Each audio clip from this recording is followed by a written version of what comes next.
அதிலும் குறிப்பாக ஒரு நல்ல குடும்பம் என்பது அந்த வீட்டில் இருக்கிற அந்த குடும்பத்தில் இருக்கிற பெரியவர்கள், குறிப்பாக வயது முதிர்ந்த பெற்றோர்கள் எவ்வாறு நடத்தப்படுகிறார்கள் என்பதை வைத்துத்தான் அளவிடப்படுகிறது. ஒரு குடும்பத்தில் பல பேர் இருக்கிறோம், பெற்றோராக, பிள்ளைகளாக, கணவனாக, மனைவியாக, சகோதரனாக, சகோதரியாக பல்வேறு உறவுகள் ஒரு குடும்பத்தில் அங்கம் வகித்தாலும் கூட மிக மிக முக்கியமாக இஸ்லாம் போதிக்கிற, வலியுறுத்துகிற, கட்டளை பிறப்பிக்கின்ற மிக முக்கியமான ஒரு உறவு முறை என்பது பெற்றோர் என்கிற உறவு. இந்த உறவை எந்த அளவிற்கு நாம் பேணி காக்கிறோம் என்பதை வைத்து இந்த உலகத்திலும் நாம் சிறந்தவர்களாக, நல்ல நாகரிகம் உள்ள, ஒழுக்கமுள்ள ஒரு சமூகமாக மிளிர முடியும். நாளை மறுமையில் அல்லாஹ்விடத்திலே மிகச்சிறந்த நன்மைகளை பெற்றுக்கொள்ள முடியும்.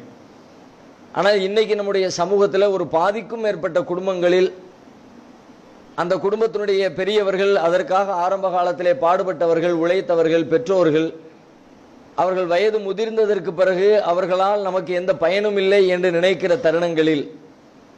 அவர்களால் பெற்றெடுத்து வளர்க்கப்பட்ட குழந்தைகளாலேயே உதாசீனப்படுத்தப்படுவதும், மரியாதை இல்லாமல் நடத்தப்படுவதும், பல வீடுகளில் அவர்களுக்கு செய்கிற உதவிகள் எல்லாம் ஏதோ ஒரு பெரிய தியாகங்களை போல பேசப்படுவதும், அத்தா அம்மாவுக்கு செய்கிற அவங்களுக்கு இயலாத காலத்தில் பணிவிடை செய்யக்கூடிய காரியங்களை எல்லாம்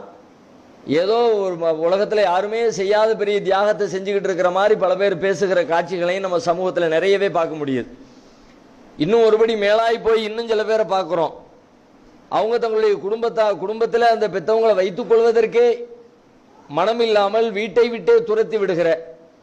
அதுலேயும் நிறைய செல்வங்களை சேர்த்து வைத்திருந்த பெற்றோர்கள் செல்வங்களை எல்லாம் பிள்ளைகளின் பேரில் மாற்றினதுக்கு பிறகு,